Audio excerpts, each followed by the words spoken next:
Greetings Wanderer, this is Atlas here and welcome to the Void. Today I'm going to be reacting and breaking down to a song called Bury the Light from the Devil May Cry 5 original soundtrack. This is a request from YouTube Wanderer and the comment says, second round for Bury the Light from Devil May Cry 5 reaction, let's get Atlas motivated. Well, YouTube Wanderer, thank you very much for your request and of course for your perseverance, because although this is the second round and it had a fairly amount of likes, he did like 2 more after this one. I am barely familiar with this franchise, with Devil May Cry. I've never played any game, but I'm aware of the franchise. I'm not really well into the lore of the thing. I could make some assumptions based on the gameplay that I've seen and the name of the game. But I'm gonna say that for the most part I'm going blind into this. Like almost 90% of the times that I do this kind of videos. So, without further ado, onward! Okay, so Bury the Light from Final Fantasy, from Devil May Cry 5. I've done so many Final Fantasy reactions that I'm like, okay, this is another one. From Devil May Cry 5, boom.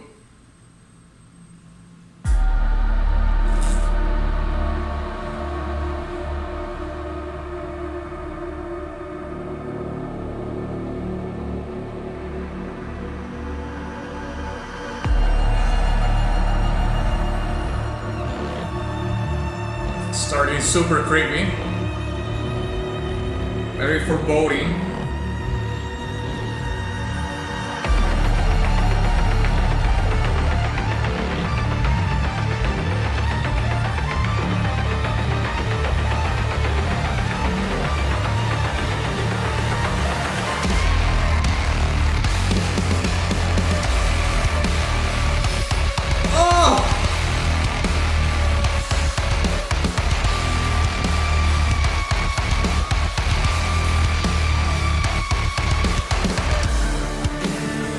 And it has lyrics. That guitar riff, amazing.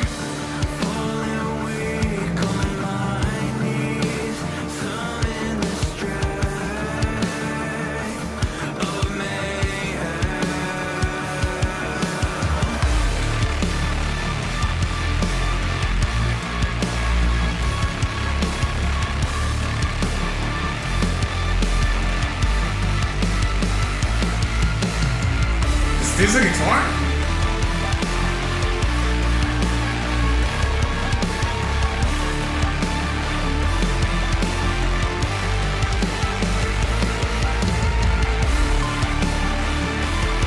I can't really tell. I mean, it sounds extremely synthetic.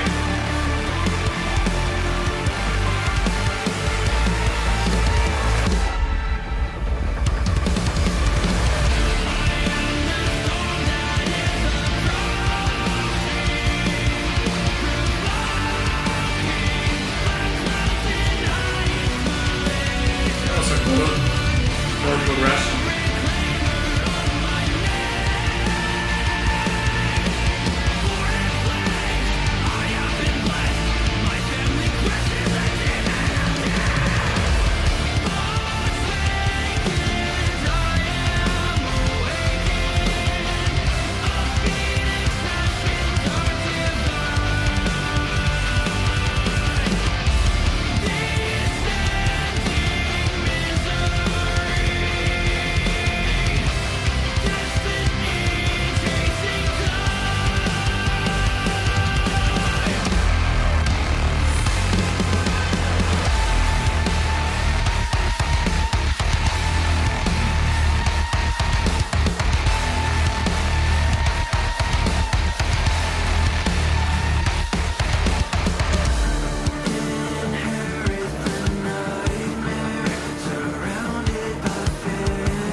part reminds me of a band, but I can't for the life of me remember.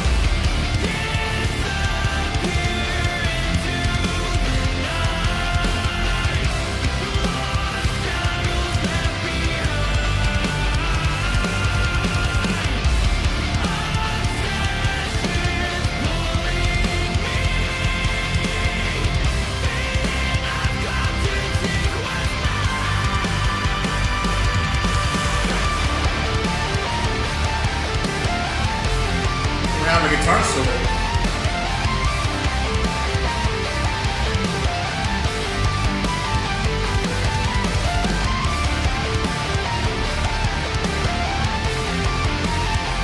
If this is indeed a guitar,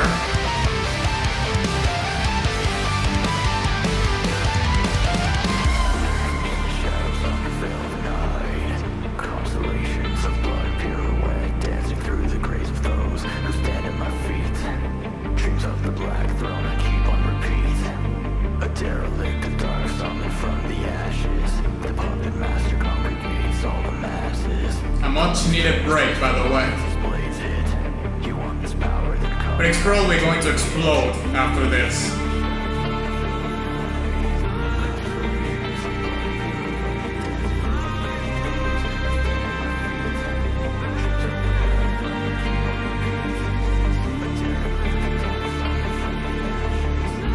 And the vocals are giving you that soothing tone.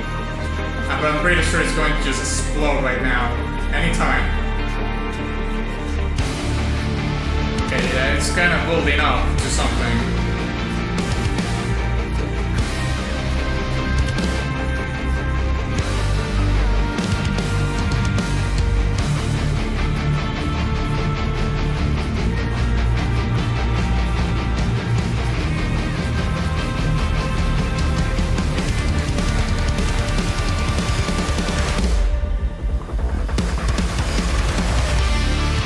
Okay.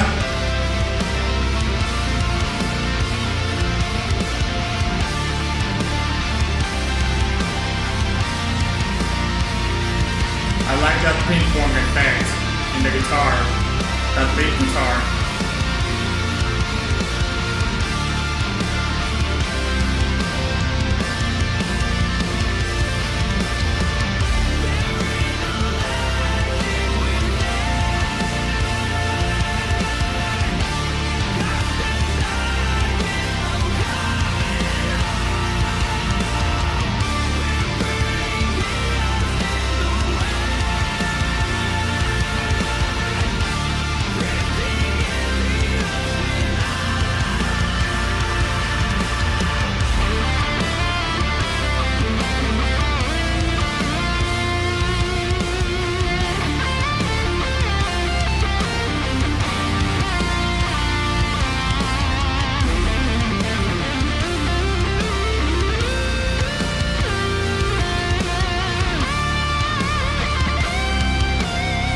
Super melodic solo.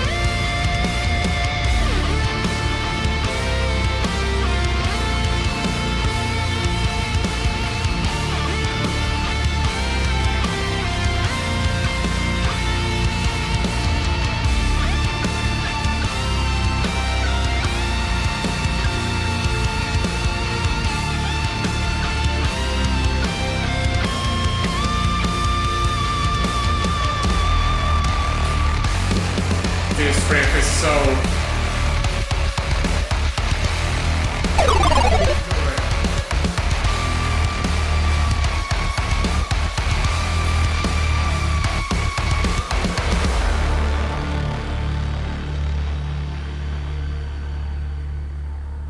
And there goes the resolution and boom. Yep.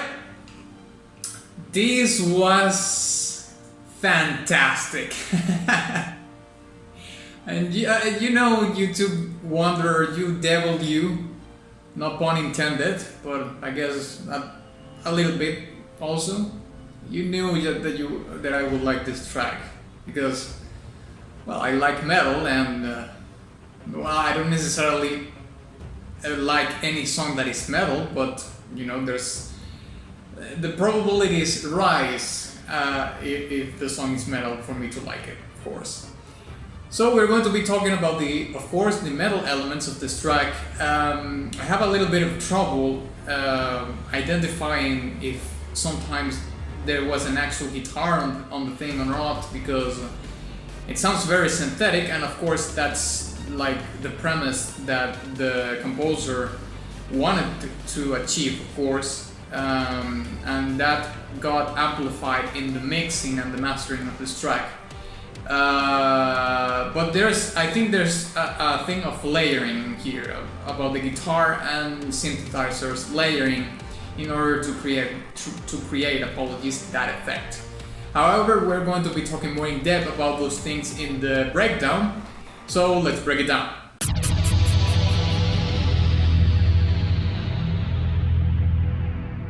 Okay, so let's talk about the lyrics first, because every once in a while you would encounter, well, not so often, less often than often, you will encounter original soundtrack from a video game that actually has lyrics. So this is always a fresh of breath air to listen to a song from a video game that has lyrics. So from from the cold read that I did, this is about a character that I identify as extremely powerful, but has this sort of burden on him that it has been like inherited, like it has been a legacy burden that it has been bestowed upon him, if you will, or it's just following the lineage of probably his family, or maybe he's part of a cult, a legacy of some kind that he inherited, and he now has to carry it whether or not he likes it or not.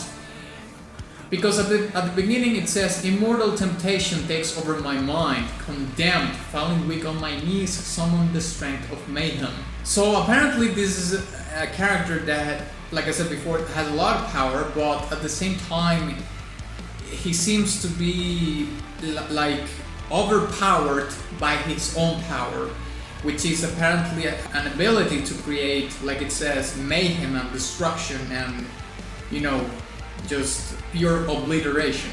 At the same time, he proclaims himself like the bringer of destruction. Like he is like that famous phrase, like I'm not trapped in a room with you, you are trapped in a room with me, whether it's 10 guys or whatever. Well, in this case, it talks about demons.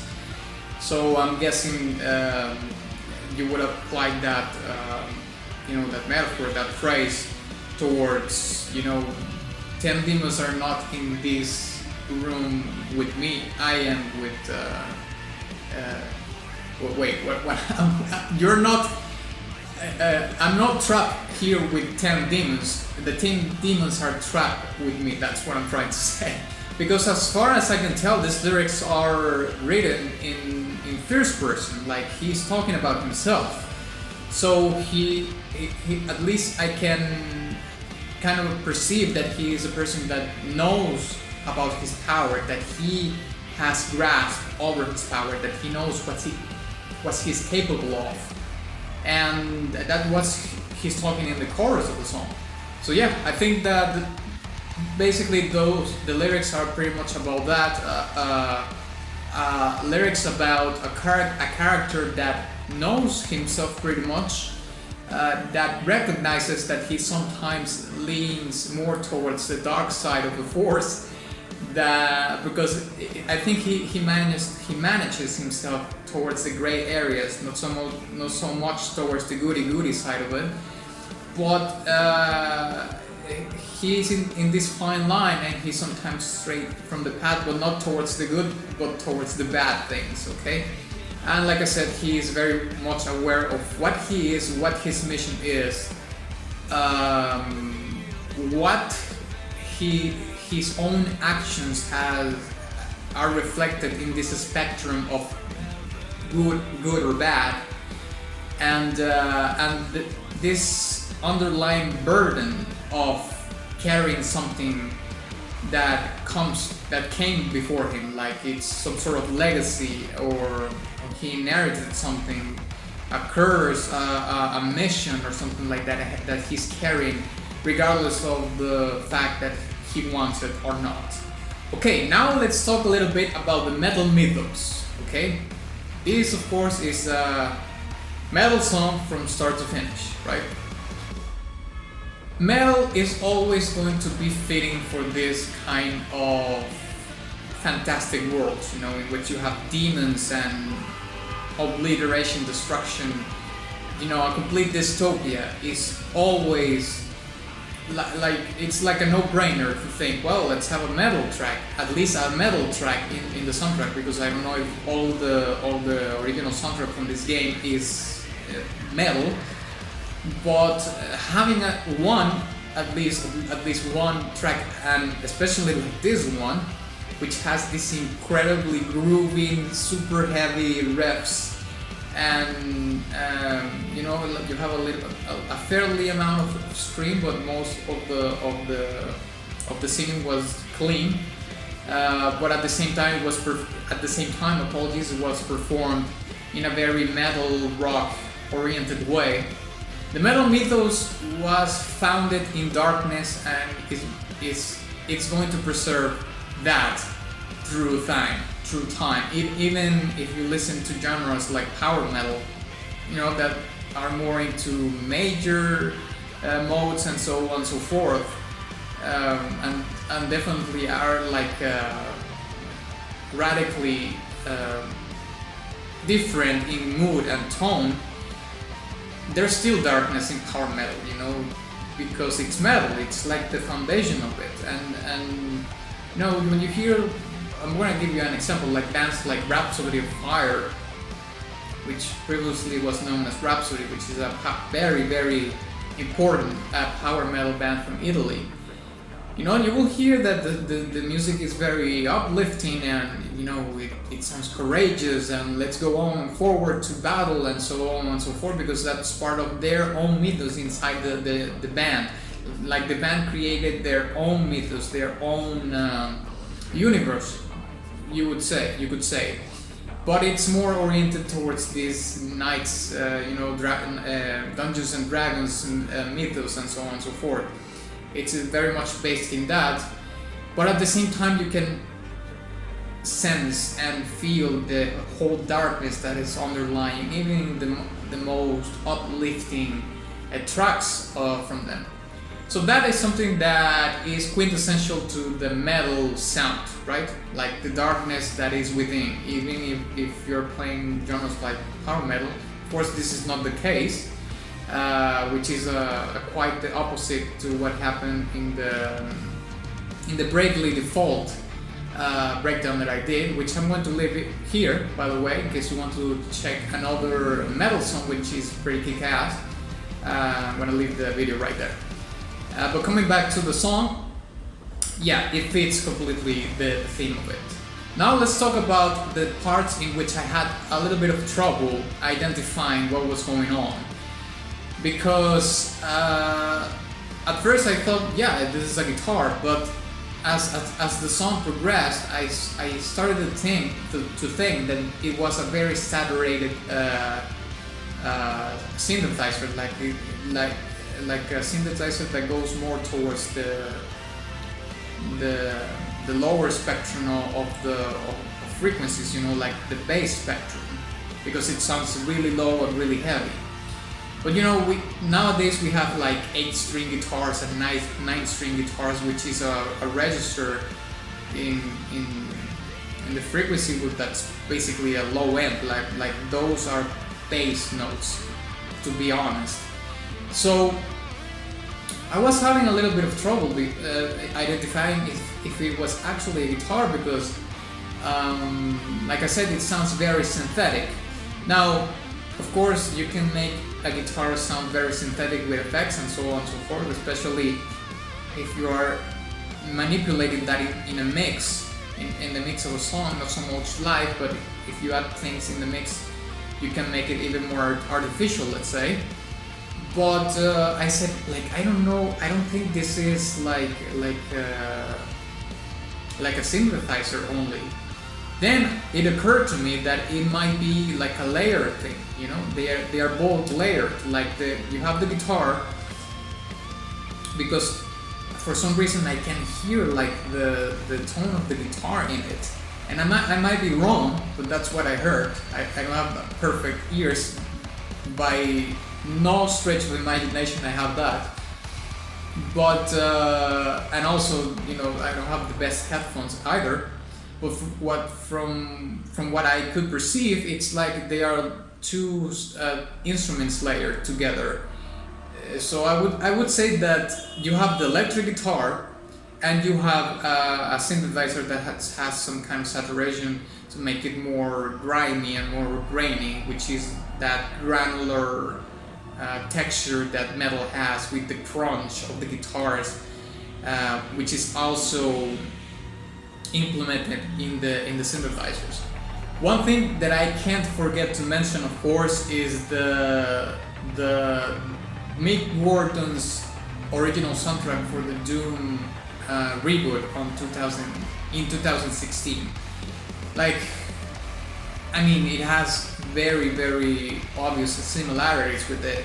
And I was wondering if this game, this Devil May Cry 5 game, came before and after the game. So I found out that apparently Devil May Cry 5 came out in 2019. So to me, there's an apparent, very well so, an influence from Mick Gordon in the way composers are making music when the task of making metal is upon them. And listen, I gotta give it to the guy, because Mick Gordon's original soundtrack for the Doom reboot was fantastic, is a fantastic original soundtrack. And it's one of the few occasions in which you hear a soundtrack that takes risks, okay? And Mick Gordon, what he did, although in more conventional metals, in the more conventional metal scene, it's not like he's doing something new.